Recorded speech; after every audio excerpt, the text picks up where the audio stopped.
empecé en el comedor de la casa de mi mamá y un anuncio de páginas amarillas chiquitito, ¿no? Y con mi hermana, los dos, nos tocaba atender el teléfono y atender los clientes, los pedidos. No somos un startup, tenemos 14 años, pero seguimos, la cultura de la empresa es como si fuera de un hands-on, ¿no? de un startup, perdón. Y me interesa saber qué es lo que los reportes de mis reportes piensan sobre la organización, qué oportunidades de mejora hay. Muchos de los cambios significativos que han ocurrido en la empresa en los últimos 2 años han venido como resultado de esos skip levels. Nosotros todos los años paramos una semana y hacemos la planificación. O sea, si no puedes parar una semana, estás mal, estás haciendo las cosas mal.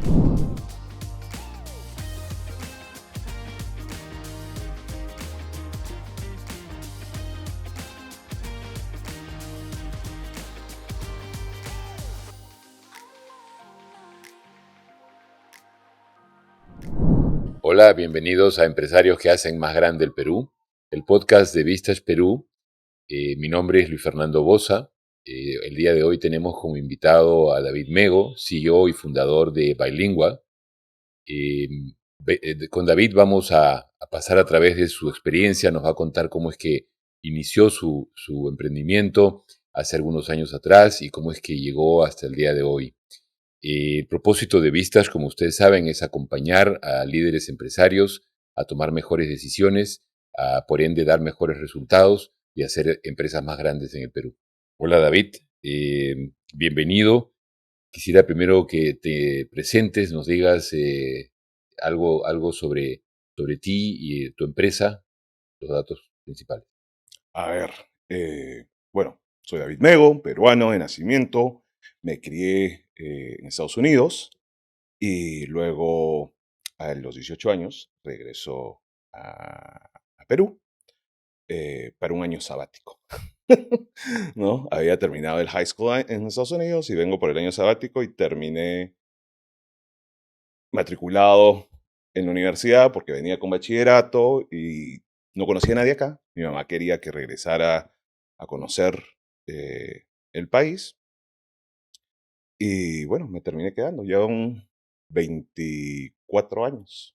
No, 22 años. 22 años que regresé. Si más o menos viniste para el año 2000, 2001, 2002. Claro. Sí. Y bueno.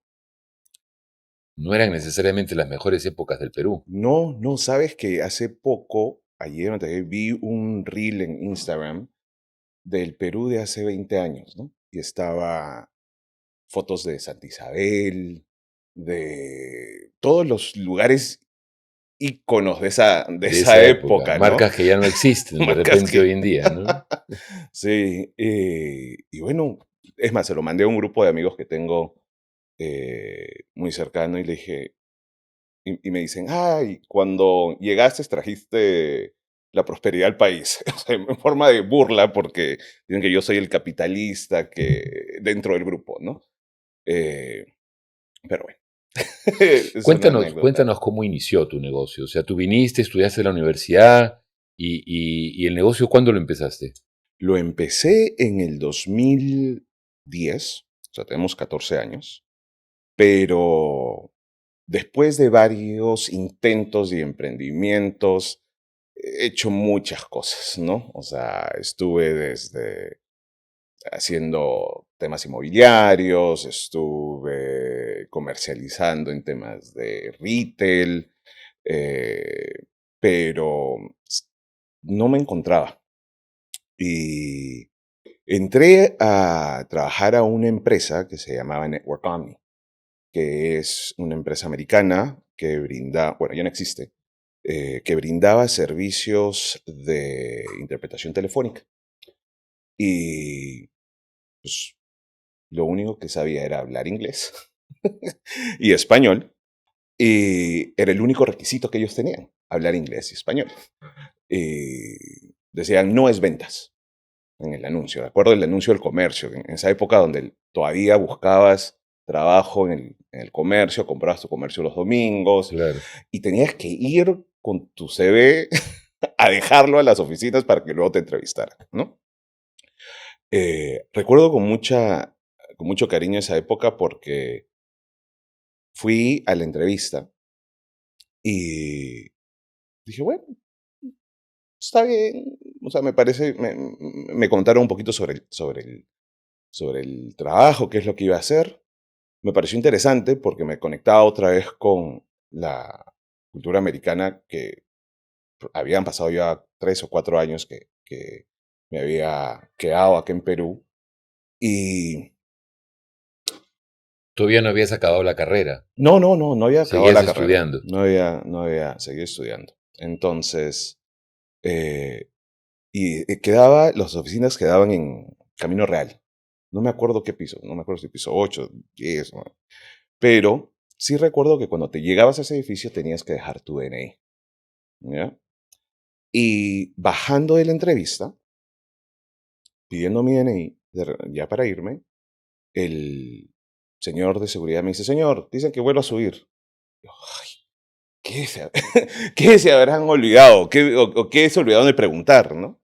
Y subo y la reclutadora en ese momento me dijo, estás contratado. Ok. ¿Cuándo puedes empezar? No sé, el lunes. Era jueves, ¿no? Una cosa así. Y no tenía nada más. Y ese fue, digamos, tu Eh, primera experiencia con el labor. mundo en el que hoy en día trabajas, que es el tema de la traducción, Sí. la No interpretación. conocía, o sea, no conocía, no tenía ni idea que existía esta industria. O sea, en Estados Unidos, cuando yo veía a mis papás al inicio, les dificultaba un poco el idioma. Y pues tanto mi hermana como yo servíamos de intérpretes, ¿no? Intérprete es el que habla y traductor es el que escribe, que hace la conversión de los idiomas por escrito, ¿no? Y hoy en día tu negocio, principalmente, ¿qué es? Digamos, ¿cuál es el producto, el servicio que tú vendes hoy? Ahí hemos tenido una muy interesante mutación, ¿no? Si bien empezamos como una empresa de soluciones lingüísticas, brindando servicios de interpretación, el servicio de interpretación telefónica, que es el principal, tiene un back office de contact center muy grande, ¿no? O sea, somos 700 trabajadores, 700 trabajadores sí, tienen hoy en día. trabajadores, que Todos, trabajan a todos tiempo en el completo. Perú, en algún otro país de Latinoamérica, creo que No, estás por varios países, ¿no? sí, estamos en México, en Colombia, en Perú y en Argentina. Entonces, están distribuidos a través de esos 4 países. Nuestro mercado principal es Estados Unidos, ¿no? Vendemos los servicios de Estados Unidos. Localmente también vendemos otros servicios, como la traducción, doblaje, subtitulado, pero además vendemos servicios de contact center, ¿no? De customer experience, porque evolucionamos a esto, ¿no?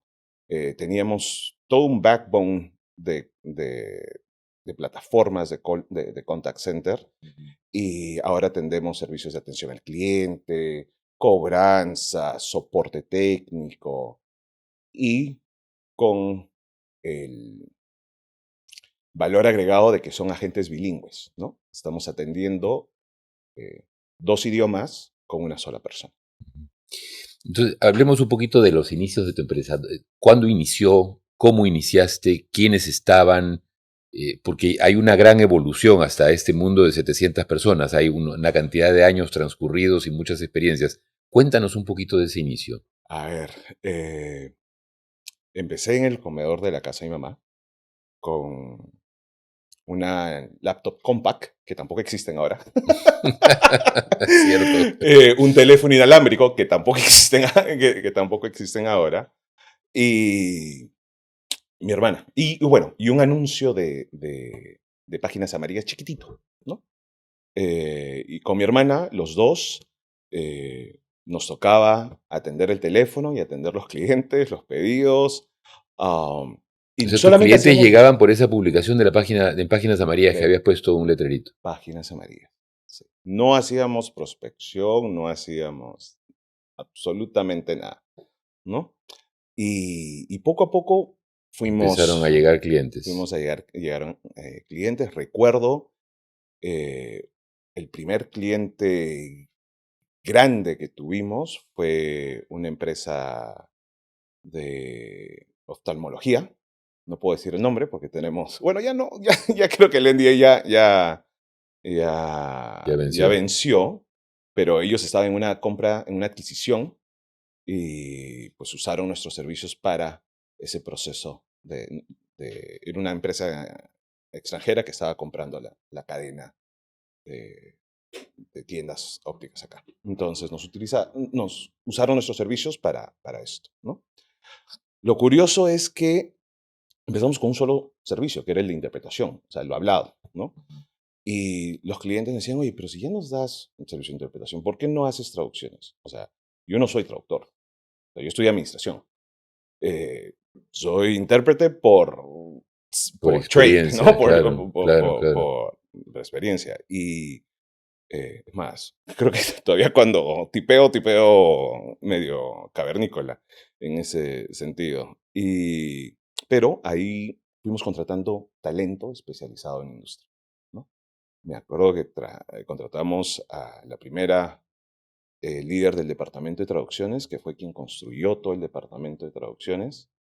Eh, ya no está con nosotros, pero pues sentó las ¿Cómo bases. empieza ese crecimiento? O sea, del comedor de la casa de tu madre, ¿en qué momento evolucionas? ¿En qué momento dirías tú que son esos puntos de quiebre que empiezan a hacer cambiar tu visión y lo que fuiste construyendo, ¿no? ¿Sabes? Justo compartí ayer con uno de los trabajadores esta historia.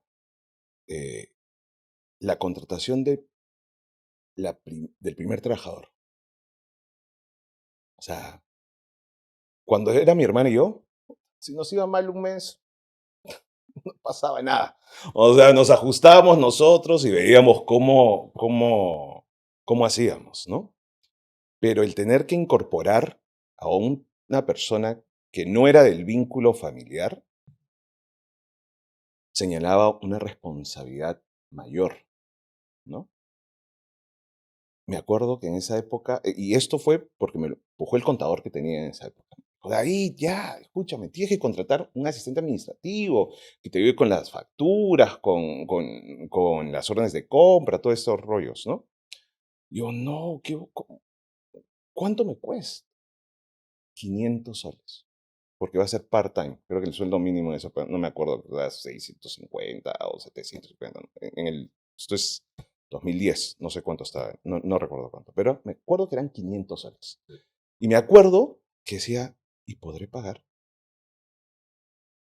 Claro, tiene que haber suficiente plata en ingresos para salir Que claramente había, pero, o sea, pensaba que no iba a poder ni siquiera pagarle a esta chica.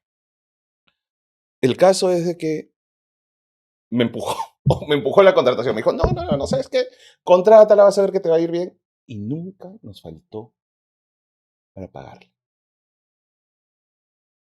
Ahora, o sea, Ahora, en algún momento saliste del comedor de tu casa, me imagino. Tuviste que también empezar a pagar un arrendamiento.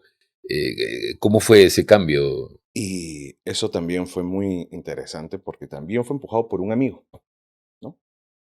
Un amigo me dijo, David, ¿por qué no estás en una oficina?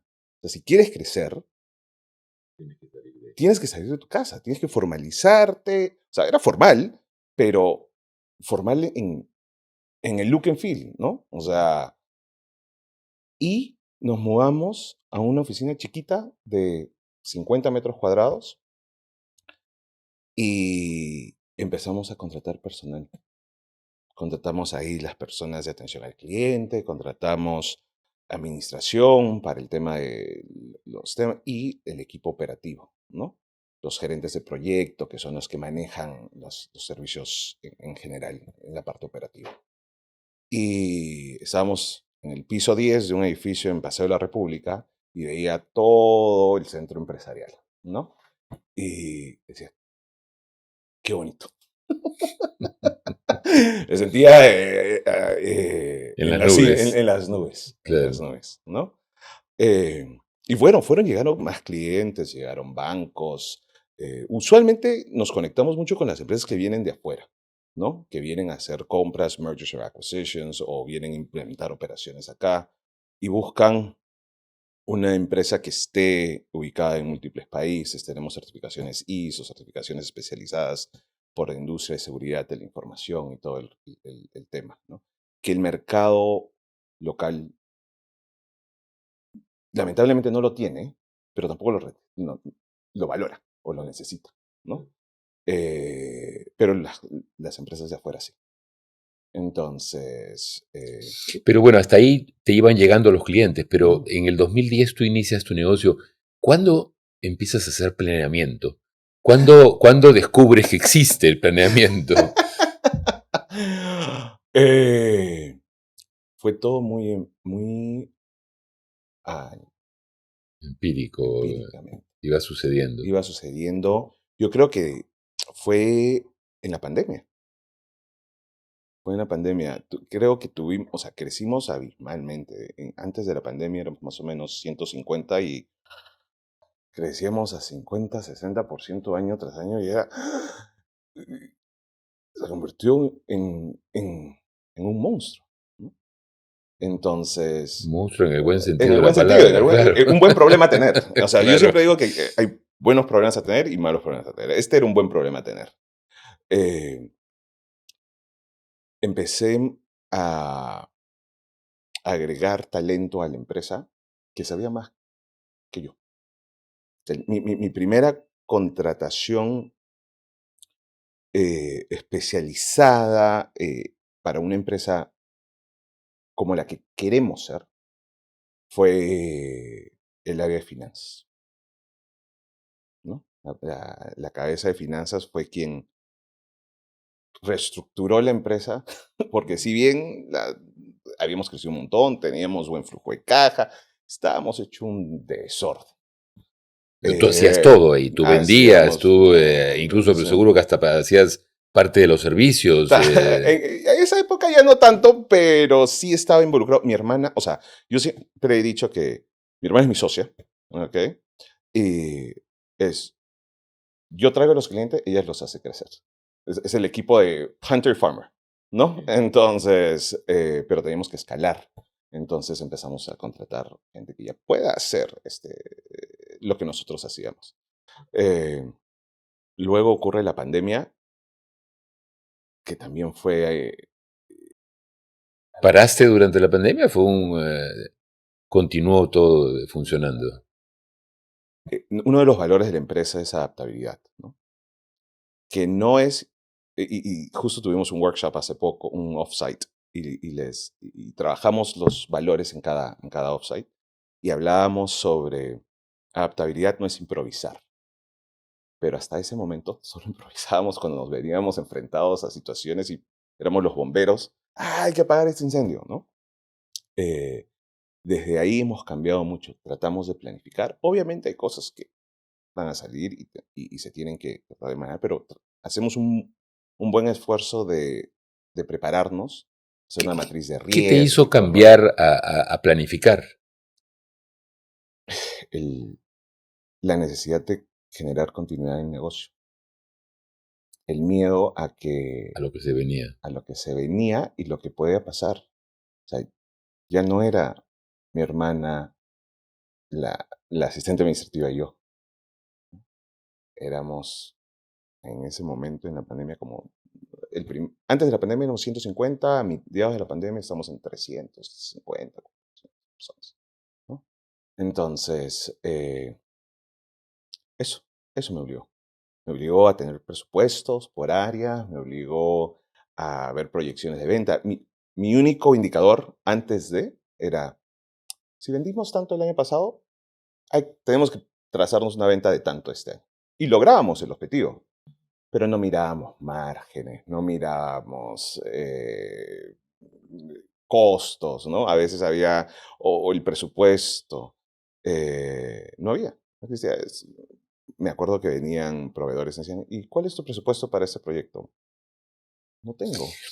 Tú has mencionado la organización hace un rato que empezó a formarse y necesitabas contratar gente. ¿Cómo hoy, digamos, eso funciona? ¿Tienes un equipo armado? ¿Tienes, digamos, gente que es vital para tu negocio, que tú consideras que son, digamos, el centro de tu operación. Cuéntanos un poquito de cómo te has organizado en ese sentido, porque ya tener 700 personas no lo pueden hacer tú y tu hermana solos, ¿no? Sí, claro, claro. No, no, no. Y contratamos un equipazo, un súper equipo, y es un equipo global, porque no estamos en múltiples países, entonces tenemos que lidiar con múltiples culturas. Por más que todos seamos latinoamericanos, el colombiano tiene una forma de ver las cosas, el peruano también, el argentino también y el mexicano también, ¿no? Entonces, tengo un equipo de líderes que están divididos en los múltiples países, pero que atienden a la empresa de forma global.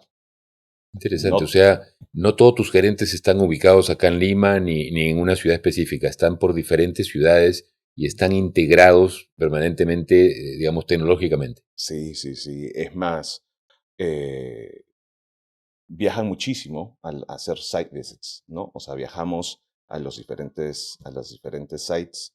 Me acuerdo que eh, el director de operaciones, estábamos en una reunión con un cliente, decía, he ido a Perú casi 23 veces o 24 veces en los últimos 3 años. Entonces, ya parece más peruano que mexicano. Pero, y sí trato de que todos estemos um, integrados, tengamos estamos ahora en un sistema híbrido, estábamos antes 100% remoto, y estos viajes hacen que se conozcan los equipos, que se integren, ¿no? Igual en los mandos medios, las jefaturas o los coordinadores, ahí sí están especializados por país, ¿no? Entonces, ¿Y cuál dirías que es, digamos, la clave para mantener una organización articulada y funcionando, teniendo estas distancias y estas diferencias interculturales? ¿Cómo logras, como líder, eh, valga la redundancia, liderar este equipo de esta forma? ¿Cuál sería tu... es la cultura de la empresa.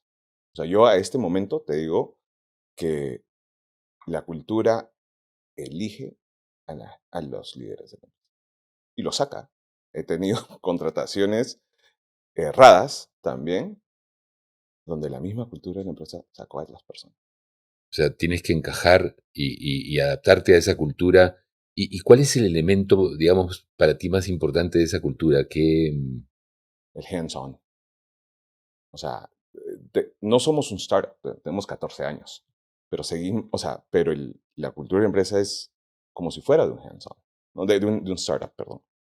Entonces, recuerdo mucho una contratación de un gerente, de un VP eh, americano, contratamos y era como que, "Oh, necesito esto, necesito el otro", y tenía un equipo, pero trabajamos todos en equipo. Entonces yo creé una organización muy horizontal. Con mi hermana siempre nos enfocamos en que seamos horizontal. Tengo unas sesiones que son de skip level y me interesa saber qué es lo que los reportes de mis reportes piensan sobre la organización, qué oportunidades de mejora hay. Muchos de los cambios significativos que han ocurrido en la empresa en los últimos 2 años han venido como resultado de esos skip levels, ¿no? Que tal vez yo nunca me hubiera enterado. Entonces, escucho mucho.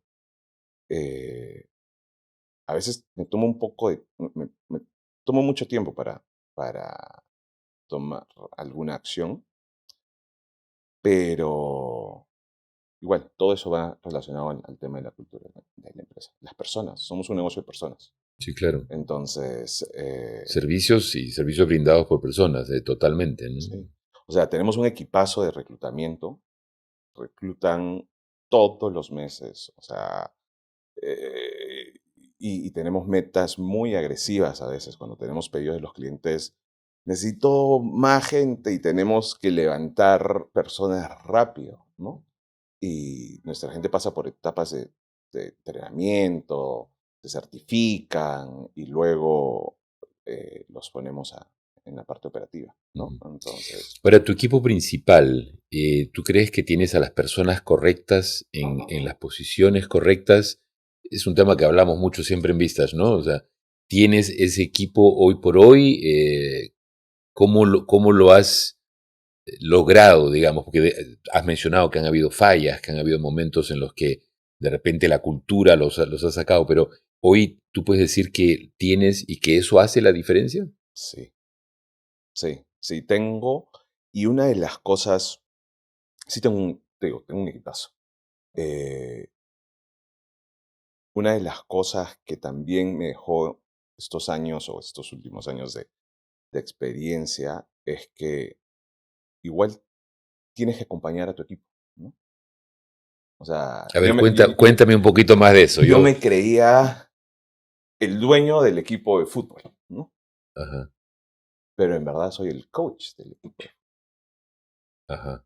Esa es una diferencia que identificaste. O sea, en algún momento sientes que te alejaste mucho de ellos y el equipo no era la consecuencia de lo que tú esperabas, sino que tuviste que regresar e involucrarte más, Y, ¿no? Ese es el... jugábamos bien, ganábamos buenos partidos y todo, pero eh, eso, creo que esa es una de las últimas reflexiones que he hecho. En verdad, estoy, hace un par de meses estoy otra vez haciendo un deep dive, también porque, bueno, mi hermana, que es mi brazo derecho en el lado comercial, Ha emprendido ha familia. emprendido familia, sí. Entonces, estamos todos entusiasmados por el sobrino y, y Pero tú bueno, estás con más chamba. yo estoy con más trabajo. Todo lo que ella hacía lo estoy viendo, no, no todo, pero en alguna proporción, cosas de experiencia con el cliente, las vengo, ¿no? Los clientes más importantes, Hemos más hablado grandes tal ahorita vez. de más chamba, hemos hablado de regresar a tomar control y ser el coach de tu gente. ¿Cómo manejas el estrés? ¿Cómo, digamos, porque todo eso trae consigo presión, mucha demanda hacia tu persona y nuevamente, eres el líder de una gran organización. ¿Cómo manejas esto? Uy, me cuesta un montón. Y no te voy a decir juego tenis, juego golf, me relajo haciendo deporte porque no hago deporte. Eh, pero camino. Ajá. Bueno, es un deporte, ¿no? Oh, sí, bueno, pero en trotadora, ¿eh? O sea, en mi casa, no voy ni siquiera al gimnasio. Entonces, pero sí tengo o sea, un hábito de caminar por lo menos 30 minutos al día, con unas rutinas que en teoría hacen como si caminaras una hora y media, ¿no? Pero sí, es lo único. También viajo un montón. Entonces, cuando estoy de viaje, aprovecho de tomar 1 o 2 días para conocer alguna nueva ciudad y desconectarme un poquito, ¿no? Eh, típicamente, en febrero, con mi esposa y mis hijos nos íbamos casi todo el mes de vacaciones. Entonces, ahora con mis hijos en el colegio tenemos que hacerlo en mayo, Claro, pero esa desconexión también es necesaria, ¿no? O claro, es sea, importante. igual nunca te desconectas al 100%, o sea, soy sincero, No, hoy la en día última, además con el celular creo que no existe la desconexión, ¿no? no, fue esta última vacaciones de mayo, fueron 3 semanas y le dije a mi asistente, hay 3 días donde no soy para nadie. ¿Me llamas? Si alguien muere, si se van estos clientes, pero nadie más. Y cumplimos, ¿no? O sea, imagínate, 21 días solamente estar cero, o sea, completamente desconectado, fue lo único que logré. Y me quedé contento, o sea, soy contento por ello. En verdad es un súper Pero logro digamos que porque antes no lo hubiera hecho. claro, esta dinámica de que de repente combinar algo de trabajo con distracción es importante para relajarte Sí, y en pocos días de repente recuperar esa energía que tienes para liderar tu equipo, ¿no? sí, sí. Los amigos también son súper importantes. Juntarte en una junta de amigos, o sea, nos juntamos por lo menos una vez cada 2 semanas. Tratamos de que sea más seguido, pero por temas de horarios también, y conversar de cualquier otra cosa que no sea chamba. Entonces, hay un dicho que es, it's lonely at the top, ¿no? Y por eso me encanta Vistage. Tengo 4 años acá. Y Sí, comenzaste justo en la pandemia, sí, recuerdo, claro, ¿no? sí, sí, sí, sí. Me encanta que podamos compartir todo tipo de experiencias, ¿no? Y ver diferentes puntos de vista y todo. Así que, sí. Ujú. ¿Qué relación encuentras tú entre tu crecimiento personal y tu crecimiento como empresario, como líder? Creo que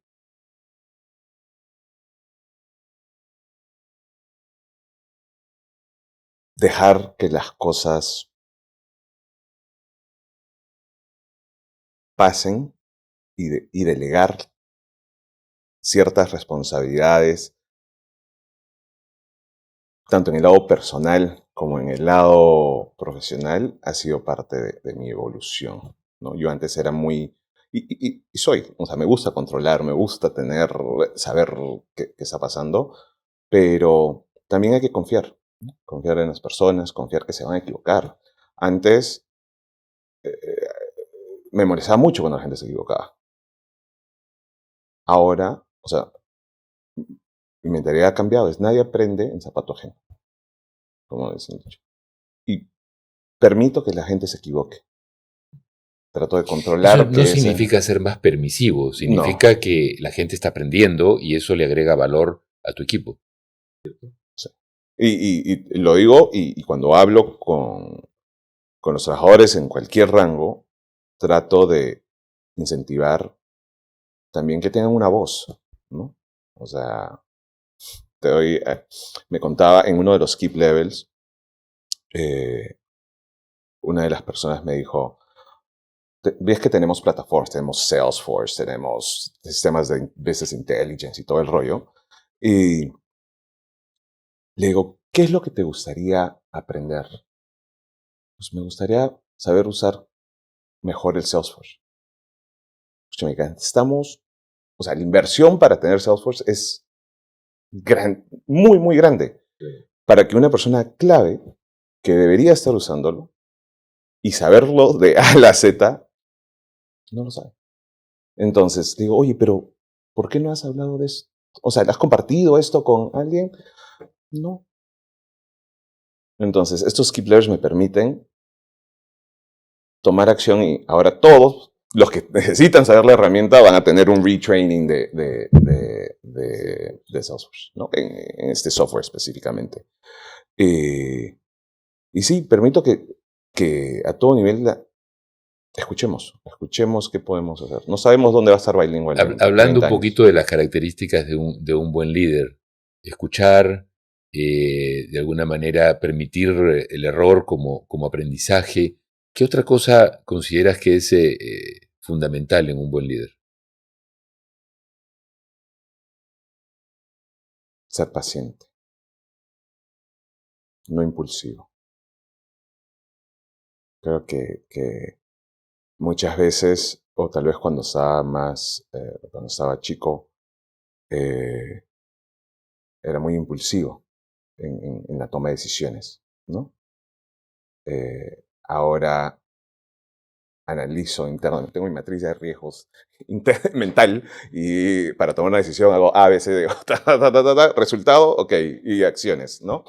Entonces, sí, analizo mucho esa toma de decisiones, busco consejos, busco ¿De quién buscas consejo? del, por ejemplo, en Visage, ¿no? Tengo mentores a los que voy para algún tipo de situación específica, ¿no?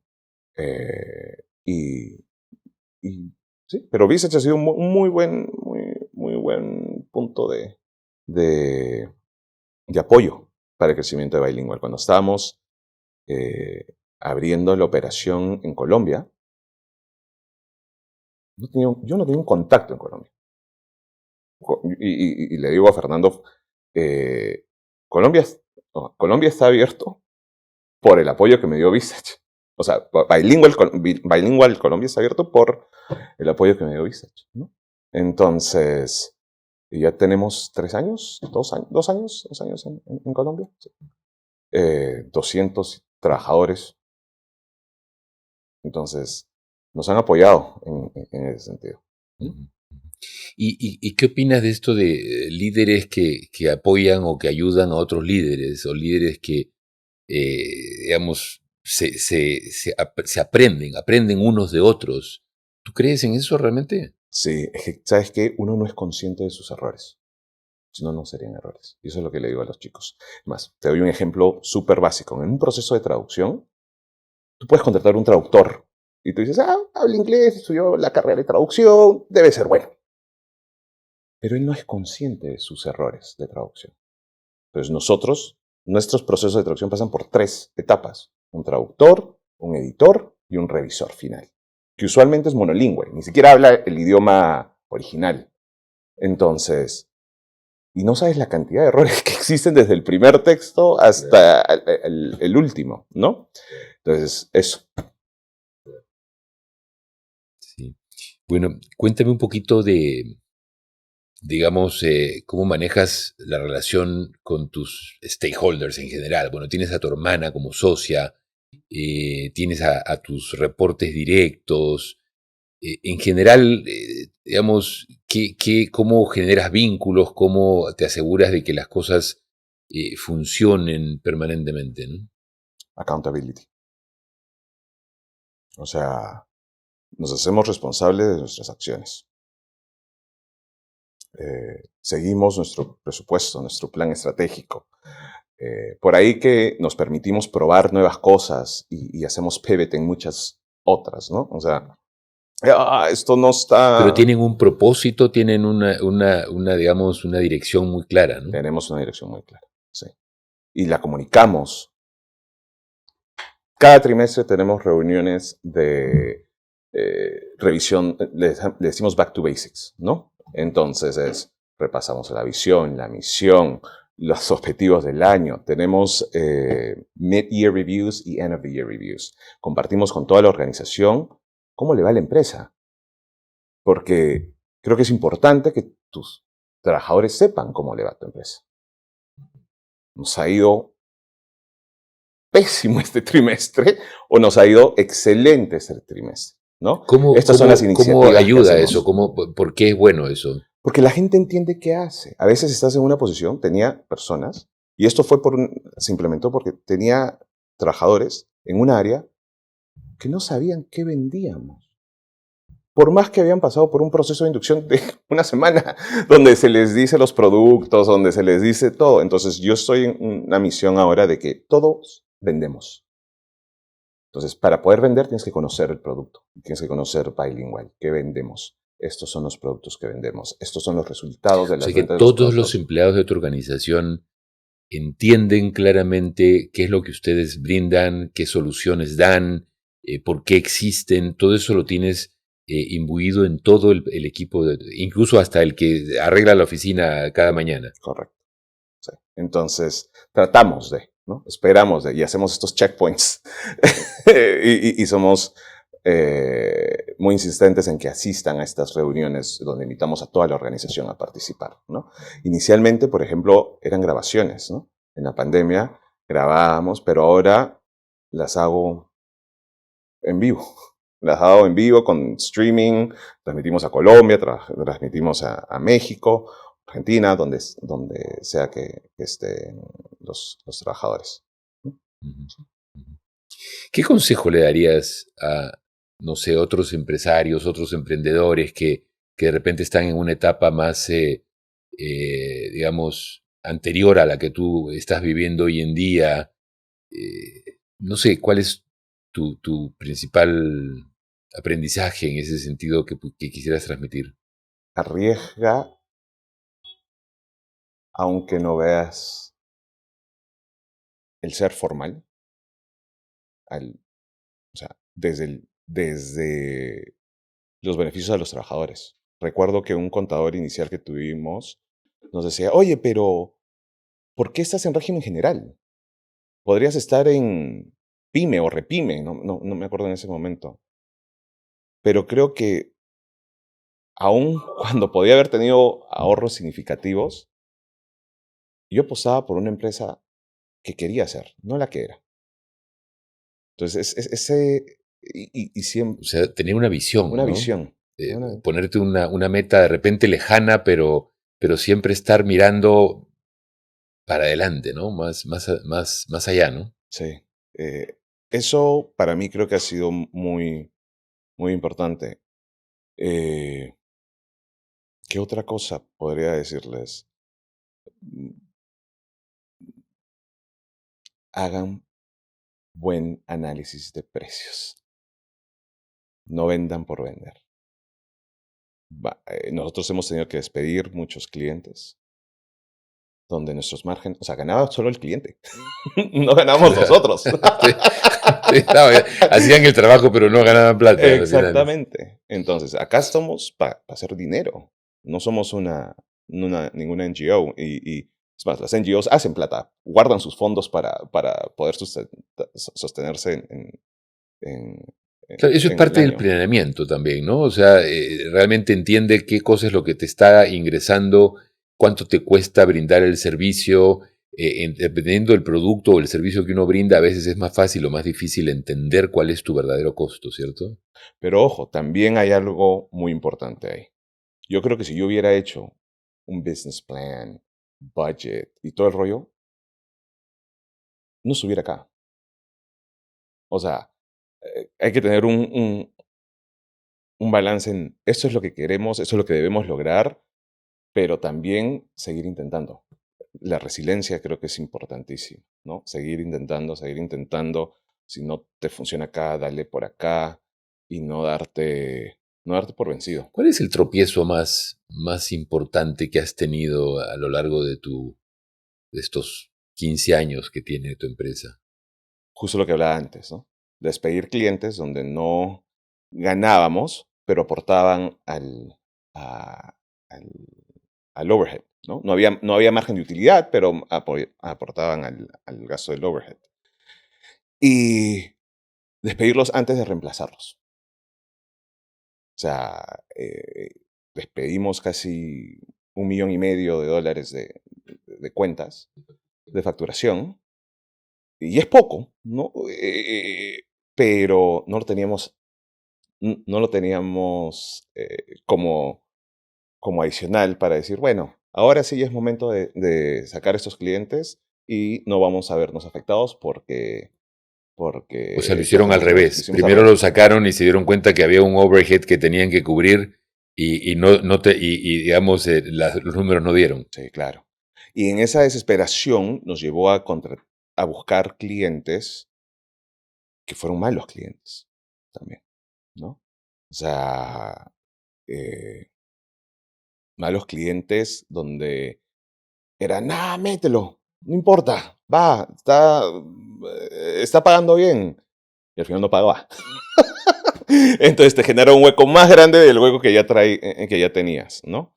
Eh, fue parte de estuvo dentro de la planificación, o sea, sacar a esos clientes, pero el timing no estuvo bien, No estuvo correcto. no estuvo correcto. Sí. Y eso te pasó factura. Después Nos pasó tuviste que... factura, nos pasó factura y en nuestro negocio no, o sea, cualquier cambio me afecta todo el año. O sea, para poder darle vuelta al barco, me afecta todo el año. El tema de costos, ¿no? O sea, hay que comprar bien y vender bien. Y en la compra está eh, la oportunidad. Cuando abrimos un país, eh, abrimos pensando que el tipo de cambio iba a estar como había estado en los últimos 15, 20 años, cuando abrimos México, ¿no?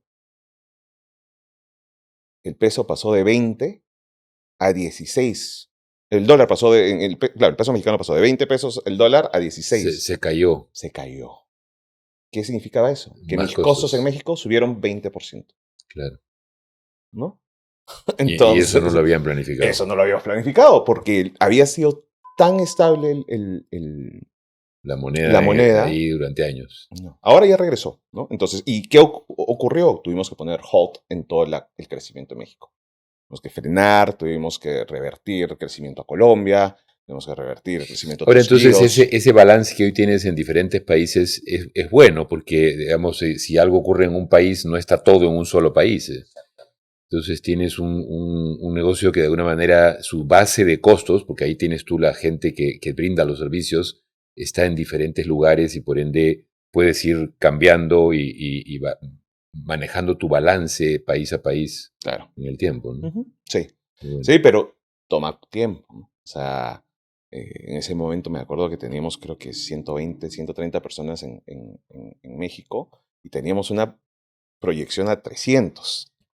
realmente te felicito, una excelente gestión empresarial y la verdad esto me alegra que tengamos esta conversación. Yo quisiera, antes de cerrar, que hagamos una dinámica así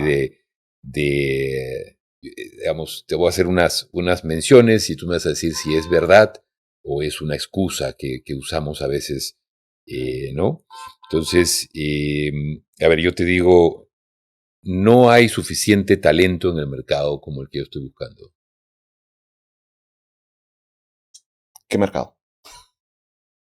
¿Pero es verdad o es excusa? Es que depende del mercado. O sea, si tú me dices México, te digo, es excusa. Si me dices Perú, es verdad. ¿Falta talento en el Perú? Para industrias específicas, sí, ¿no? O sea, lo vemos en minería. En minería se jala muchísima gente de Argentina, de Chile. O sea, ¿qué oportunidades hay? Lo que falta es dedicarle.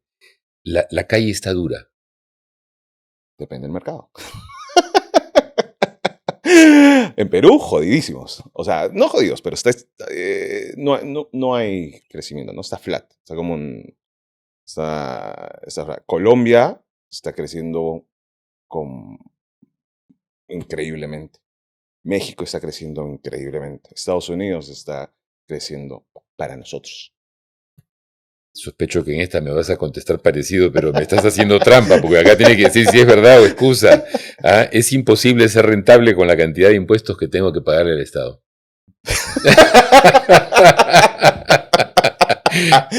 En Perú, sí. En Perú sí.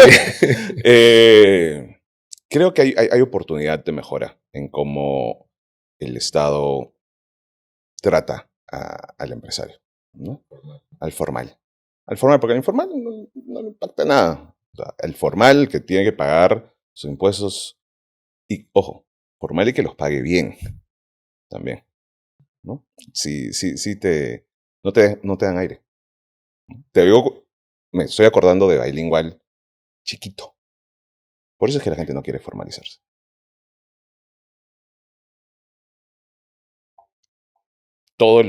Y todo lo que viene atrás, ¿no? No solamente impuestos, derechos laborales, o sea, en fin. Y a ver, esta sí me vas a decir si es verdad o excusa. No puedo delegar, mi equipo no lo va a hacer como yo quiero. Esa es excusa. O sea, si has hecho una buena contratación, tienes que delegar. O sea, si no se equivoca, bien. Y si se equivoca, corrige, ¿no? Feedback. Oye, a mí no me hubiera gustado esto. Una de las cosas que yo hago ahora es, esta es mi expectativa. Esto es lo que yo quiero. O sea, esto es lo que yo espero de ti, de este proceso, de este proyecto. Tú hazlo como sea. Eh, Para eso, o sea, pero yo espero esto. Y me ha funcionado, me está funcionando. Entonces, y comunicar, ser claro. A veces pensamos de que ser o sea, políticamente correctos, la gente no entiende necesariamente el mensaje como tú lo estás, o sea, como tú crees que lo estás comunicando, ¿no? Yo le dije esto, pero la persona entendió otra cosa. Entonces, a veces esto de hay oportunidades de mejora, esta frase hay oportunidades de mejora, que la trajo una de las gerentes a la empresa. Yo antes decía, escúchame, hemos metido la pata en esto, o sea, seamos conscientes de eso, tenemos que cambiar esto. Me dijo, David, tal vez podemos, o sea, ser un poquito más suaves en esta forma. En fin, son diferentes formas de transmitir el mensaje, ¿no? Yo prefiero ser más directo para que no quede excusa de que no se entendió la intención. De acuerdo, de acuerdo. El puesto de CEO, de gerente general, es muy solitario. ¿Es verdad? ¿No? ¿Es verdad Es o es verdad, verdad, verdad? es muy Sí, solitario. sí. ¿Y cómo, Horrible. digamos, manejas eso? Visage. Ya no, Visage. parece un publisher, y mejor no Sí. sigas. O sea, para temas de negocio, ¿no? Pero para temas personales, pues la familia, los amigos. Y a veces, o sea, no, no necesariamente todos los amigos son empresarios. Entonces, tener un buen mix de amigos, de un sistema de soporte es importante, ¿no? Tengo amigos que son abogados, tengo amigos que son financieros, tengo amigos o sea, que están en las áreas de recursos humanos, en transnacionales, y amigos Claro, desde tienen jóvenes. otra forma de éxito. Otra Ser forma de empresario sí, es sí, sí. diferente.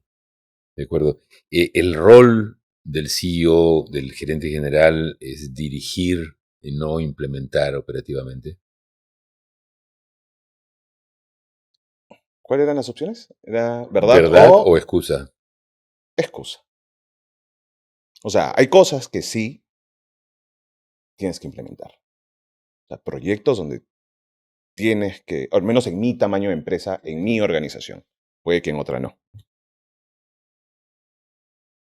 Y la competencia está demasiado fuerte. Sí, verdad, verdad. O sea, en los últimos 2 años han salido competidores informales a doquier. Y lo peor, que no cobran bien. O sea, Te malogran el malogran mercado. el mercado. O sea, por lo menos me da ganas de sentarlos y enseñarles. A ver, vamos a hacer un P&L básico, ¿no? Y saca tus costos y esto es lo que debes de vender. Pero bueno, en fin, el sol sale para todos. No tenemos suficiente capital para crecer. Eh, excusa. Excusa. Siempre va a haber.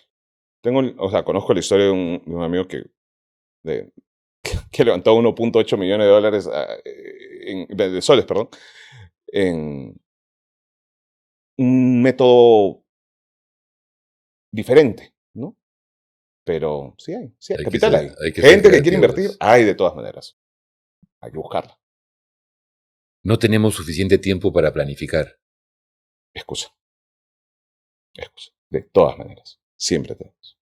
O sea, es mejor sentarse. Nosotros todos los años paramos una semana y hacemos la planificación. Revisamos el plan estratégico a largo plazo y la planificación del siguiente año. Siempre hay. O sea, si no puedes parar una semana, estás mal. Estás haciendo las cosas mal. Hay otro ejemplo, ¿no? Que decía, Eso es al no, año, pero igual haces planificación o ajuste de planificación todos los meses, ¿no? todos los meses sagradamente tenemos revisión de resultados y qué cambios van a ocurrir. En el trimestre hacemos la revisión del trimestre y si hay algún recálculo que hay que hacer para los siguientes trimestres, pero siempre teniendo en cuenta la meta de inicio de año, ¿no? De acuerdo, de acuerdo. Nuestros empleados no están comprometidos. Falso. O sea, mito es, ¿no? Claro, Excusa, pues, excusa, excusa. Es excusa.